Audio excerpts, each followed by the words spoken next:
ನಮಸ್ಕಾರ ಸ್ನೇಹಿತರೆ. ಜೀವನದಲ್ಲಿ ಪ್ರತಿಯೊಬ್ಬರಿಗೂ ಕೂಡ ಅವರ ಭವಿಷ್ಯವನ್ನು ತಿಳ್ಕೊಳ್ಬೇಕಂತ ತುಂಬ ಆಸಕ್ತಿ ಇರುತ್ತೆ ಸರ್. ಅದು ಜ್ಯೋತಿಷ್ಯಗಳ ಬಳಿ ಆಗಿರ್ಬೋದು, ಇಲ್ಲ ಸ್ವಾಮೀಜಿಗಳ ಬಳಿ ಆಗಿರ್ಬೋದು, ಯಾರ ಹತ್ರ ಆದರೂ ಕೂಡ ಒಬ್ಬರು ಜ್ಯೋತಿಷ್ಯನ ಭವಿಷ್ಯವನ್ನು ಹೇಳ್ತಾರಂದರೆ ಕುತೂಹಲದಿಂದ ನಾವು ಅದರಲ್ಲಿ ಗಮನವನ್ನು ಕೊಡ್ತೇವೆ. ಬೆಳಗ್ಗೆ ಟಿ ವಿಯಲ್ಲಿ ರಾಶಿ ಭವಿಷ್ಯ ಬಂತು ಅಂದರೆ ಸ್ನಾನ ಮಾಡೋದನ್ನು ಕೂಡ ಬಿಟ್ಟು ಆ ರಾಶಿ ಭವಿಷ್ಯ ನೋಡಿ ಆಮೇಲೆ ಸ್ನಾನಕ್ಕೆ ಹೋಗ್ತೇವೆ. ಅಂದರೆ ಆ ಮಟ್ಟಕ್ಕೆ ನಮ್ಮ ಜೀವನದಲ್ಲಿ ಏನಾಗುತ್ತೆ ಅನ್ನೋ ತಿಳ್ಕೊಳ್ಬೇಕಾದ ಹಂಬಲ ನಮ್ಮಲ್ಲಿ ಇರುತ್ತೆ. ಪ್ರತಿಯೊಬ್ಬರಿಗೂ ಕೂಡ ಇದಿರುತ್ತೆ ಸರ್. ನಿಜವಾಗ್ಲೂ ಒಬ್ಬ ಮನುಷ್ಯ ಜ್ಯೋತಿಷ್ಯವನ್ನು ತಿಳ್ಕೊಳ್ಬೇಕಾ, ಭವಿಷ್ಯವನ್ನು ತಿಳ್ಕೊಳ್ಬೇಕಾ? ಒಬ್ಬ ಮನುಷ್ಯ ಈ ಭೂಮಿ ಮೇಲೆ ಹುಟ್ಟಬೇಕಾದ್ರೆ ಇದೇ ಸಮಯ ಅಂತ ಆ ದೇವರು ಸಮಯವನ್ನು ನಿಗದಿ ಮಾಡಿರಲ್ಲ. ಸಿಜರೇ ಮಾಡಿ ತೆಗಿಬೋದು. ದೇವರ ರೀತಿಯಲ್ಲಿ ನ್ಯಾಚುರಲ್ ಆಗಿ ಆ ಮಗು ಭೂಮಿ ಮೇಲೆ ಬರಬೇಕು ಅಂದರೆ ಇದೇ ಕ್ಷಣಕ್ಕೆ ಆ ಭೂಮಿ ಮೇಲೆ ಆ ಮಗು ಬರುತ್ತೆ ಅಂತ ಯಾವ ಮನುಷ್ಯನಿಗೂ ಗೊತ್ತಿರಲ್ಲ. ಅದನ್ನು ಆ ಸಮಯನ ದೇವರು ನಿಗದಿ ಮಾಡಿದ್ದಾರೆ. ಅದೇ ರೀತಿ ಒಬ್ಬ ವ್ಯಕ್ತಿಯ ಪ್ರಾಣವನ್ನು ಆ ಭಗವಂತ ತೆಗೆದುಕೊಳ್ಬೇಕಾದ್ರೂ ಆ ತೆಗೆದುಕೊಳ್ಳುವಂಥ ಸಮಯವನ್ನು ನಿಗದಿ ಮಾಡಿರುವ ವಿಚಾರ ಮನುಷ್ಯರಿಗೆ ಗೊತ್ತಿಲ್ಲ.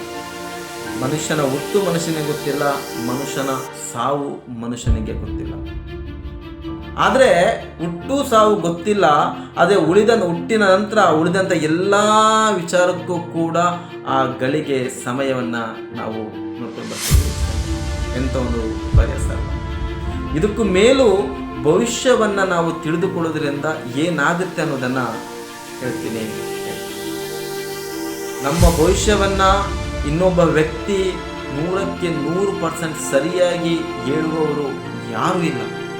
ಒಂದು ವೇಳೆ 100ರಲ್ಲಿ ಒಂದು 5% ಜನರು ಉತ್ತಮ ಜ್ಞಾನ ಇರೋರು, ಅದರಲ್ಲಿ ಪಳಗಿರೋರು, ಅವರು ಅದನ್ನು ಹೇಳ್ತಾರೆ ಅಂದರೆ ಸತ್ಯದ ರೀತಿಯಲ್ಲಿ ಹೇಳ್ತಾರೆ. ಅಂದರೆ ಅವರು ಏನೇ ಹೇಳಿದ್ರು ಕೂಡ ಅದು ನಮಗೆ ಅಪಾಯನೇ. ಭವಿಷ್ಯನ ಕೇಳಕ್ಕೋದ್ರಿ ಉತ್ತಮವಾದಂಥ ವ್ಯಕ್ತಿ ನಂಬೋದು, ಸತ್ಯವನ್ನೇ ಹೇಳ್ತಾರೆ. ಆ ಸತ್ಯವನ್ನು ಹೇಳಿದಂಥ ವ್ಯಕ್ತಿ ನಿಮ್ಮ ಜೀವನದಲ್ಲಿ ಒಳ್ಳೆಯದಾಗುತ್ತೆ ಅಂತ ಹೇಳಿದ್ರೆ, ಒಳ್ಳೆಯದಾಗುತ್ತೆ ಅಂತ ಹೇಳಿದ ಕೂಡಲೇ ನಮ್ಮ ಕಾಲು ಭೂಮಿಯ ಮೇಲೆ ನಿಲ್ಲಲ್ಲ, ಕುಣಿಯೋಕ್ಕೆ ಶುರು ಮಾಡ್ತೀವಿ. ಒಳ್ಳೆಯದಾಗುತ್ತೆ ಏನೇನು ಯೋಚನೆಗಳು ಹೋಗುತ್ತೆ. ಅದೇ ರೀತಿ ಅದೇ ವ್ಯಕ್ತಿ ಕೆಟ್ಟದಾಗುತ್ತೆ ಅಂತ ಇದ್ದಾಗೆ ಹೇಳಿದ್ರೆ ಈ ಭೂಮಿ ಮೇಲೆ ನಾವೇ ಇರಲ್ಲ. ಕೆಟ್ಟದಾಗುತ್ತೆ ಆ ಕುರದಲ್ಲೇ ಮನುಷ್ಯ ಸಾಯ್ತಾನೆ. ಈ ಎರಡು ವಿಚಾರಕ್ಕೇ ಆ ಭಗವಂತ ಯಾರ ಭವಿಷ್ಯನೂ ಯಾರಿಂದನೂ ಕಂಡುಹಿಡಿಯಲು ಸಾಧ್ಯ ಆಗದ ರೀತಿಯಲ್ಲಿ ಜೀವನವನ್ನು ರೂಪಿಸಿದ್ದಾನೆ. ಅದೇ ದುಡ್ಡು ಮಾಡೋಕ್ಕೋಸ್ಕರ ಭವಿಷ್ಯ ಹೇಳ್ತೀನಿ, ಅದು ಹೇಳ್ತೀನಿ ನಾನಾ ರೀತಿಯಲ್ಲಿ ಏನೇನು ಬೇಕಾದರೂ ಹೇಳ್ಬೋದು. ಅದನ್ನು ನಂಬೋರು ಇರ್ಬೋದು, ಅದ್ರ ಜೊತೆ ಅದರ ಕಡೆ ಅತಿ ಹೆಚ್ಚು ಆಸಕ್ತಿಯನ್ನು ಹೊಂದಿರೋರು ಇರ್ಬೋದು. ಆದರೆ ಭವಿಷ್ಯದ ನಿಜವಾದ ಅರ್ಥ ಇದೆ. ಒಳ್ಳೆಯದಾಗುತ್ತೆ ಅಂತ ಗೊತ್ತಾದರೂ ಕೂಡ ನಮ್ಮ ಭೂಮಿ ಮೇಲೆ ನಮ್ಮ ಕಾಲಿರಲ್ಲ. ಕೆಟ್ಟದಾಗುತ್ತೆ ಅಂತ ಗೊತ್ತಾದ್ರೂ ಕೂಡ ಈ ಭೂಮಿ ಮೇಲೆ ನಾವೇ ಇರಲ್ಲ. ಕೊರಗಿ ಖಂಡಿತ ನಾವು ಸಾಧ್ಯ.